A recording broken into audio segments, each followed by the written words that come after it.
From your perspective, what is the most compelling argument for or against the proposition that abortion is immoral? Claim. Abortion is not immoral because it upholds bodily autonomy and the right of individuals to make personal medical decisions. My value is autonomy. I define autonomy as the moral right of individuals to make voluntary decisions about their own lives and bodies. My value criterion is bodily integrity. Ground 1 and commentary. The saying, "my body, my choice," emphasizes that a pregnancy impacts the individual who is physically carrying the fetus uniquely. This individual will endure the emotional toll, medical risks, and all potential long-term results of pregnancy and childbirth. Therefore, it is consistent with the moral right to autonomy that the pregnant individual should have the ultimate right over whether or not to terminate the pregnancy. Partners, family members, friends, and even society will have opinions. However, none of those groups are experiencing or enduring the same physical and psychological effects. Respecting individual autonomy gives the right of individuals to make decisions about their own body, regardless of gender identity. Ground 2 and commentary. The current debate over who has a say in this discussion should be grounded in direct impact as well as lived experience instead of biology or gender identity. Transgender men who can conceive, transgender women who cannot conceive, and even cisgender women who cannot conceive all have valid perspectives within the discussion of reproductive rights. However, the decision to continue or terminate pregnancy belongs to the sole person whose body is carrying the pregnancy. As for men, specifically the fathers, their input can be valued in a relationship, but they do not morally or legally have the right to make decisions about the mother's body or any other person's body. Men who are not the father in any specific situation do not have any right to decide what the mother should do with her body. Similarly, men should not be allowed to disregard parental responsibility after conceiving a child because engaging in sex involves accepting the possibility of conception. Equality in reproductive rights does not mean equating biological circumstances, but respecting shared accountability and bodily autonomy. Uphold value and conclusion. Centering autonomy and bodily integrity in the discussion of reproductive rights results in abortion not being immoral, but instead an affirmation of personal freedoms and agency. The right to make medical reproductive decisions must remain with the sole pregnant individual involved, while others are welcome to contribute perspectives without assuming authority. By respecting each individual's right to autonomy, society upholds the ethical principle that no one's body should be used without their consent. From your perspective, what arguments can be considered most compelling for the proposition that adult sex work ought to be legalized? Claim. Adult sex work should be legalized but heavily regulated in order to protect the rights, safety, and dignity of sex workers while reducing exploitation and criminal harm. My value is human dignity. I define human dignity as the worth of every person that is possessed by simply being a human being, and it's inviolable. My criterion is harm reduction. I define harm reduction as an obligation to create policies and regulation that will minimize physical, psychological, and social harm to individuals in vulnerable situations. Ground 1 and commentary. Legalizing and regulating sex work allows for safer working conditions, protection under the law, and access to health care.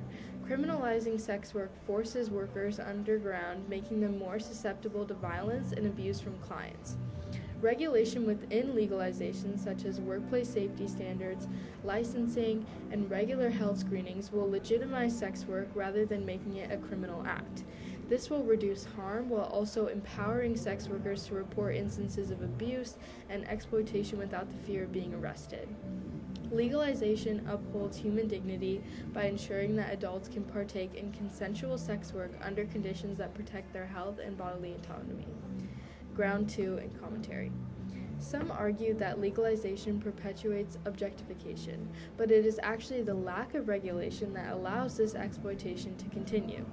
Implementing strong oversight and labor protections would allow society to distinguish consensual adult sex work with trafficking or coercion.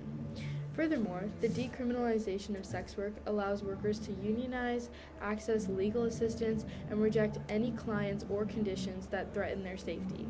Regulated legalization ensures accountability on both sides and treats all parties as adults actively practicing informed consent, which also aligns with ethical principles of equality and justice. Uphold value and conclusion. Legalizing and heavily regulating adult sex work upholds the value of human dignity through harm reduction and equality.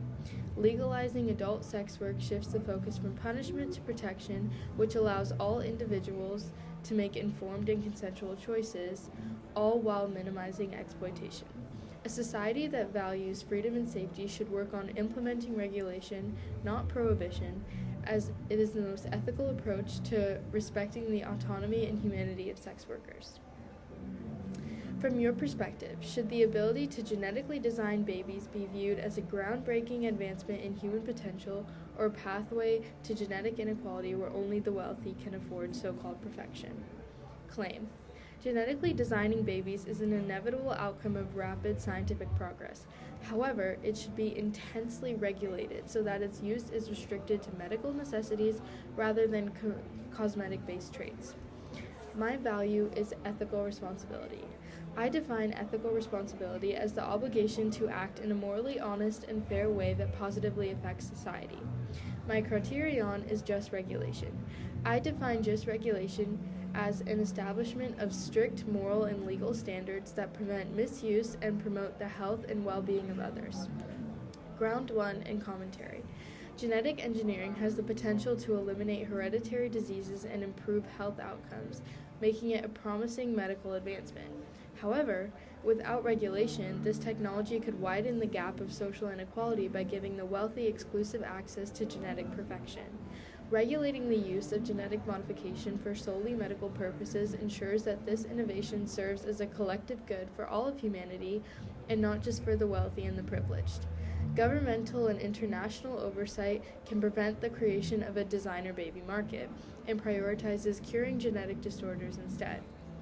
Setting ethical boundaries will allow society to harness the medical benefits of genetic engineering while protecting human equality. Ground 2 and commentary. Allowing genetic design for enhancement traits like intelligence, appearance, or athleticism risks reducing identity to a customizable concept which undermines individuality. When parents choose traits for their children beyond health, they are imposing personal desires on another person's genetic identity, which affects the child's right to self-determination. Intense regulation would prevent this modern era of eugenics and preserve human diversity. Ethical oversight committees and scientific review panels should determine which genetic modifications are medically necessary and which are crossing into enhancement-based design. This oversight ensures that technology will serve life and not control it. Uphold value and conclusion. Upholding ethical responsibility through just regulation allows society to embrace the inevitability of genetic design while preventing moral harm. Restricting its use to medical necessities honors both scientific progress and human dignity.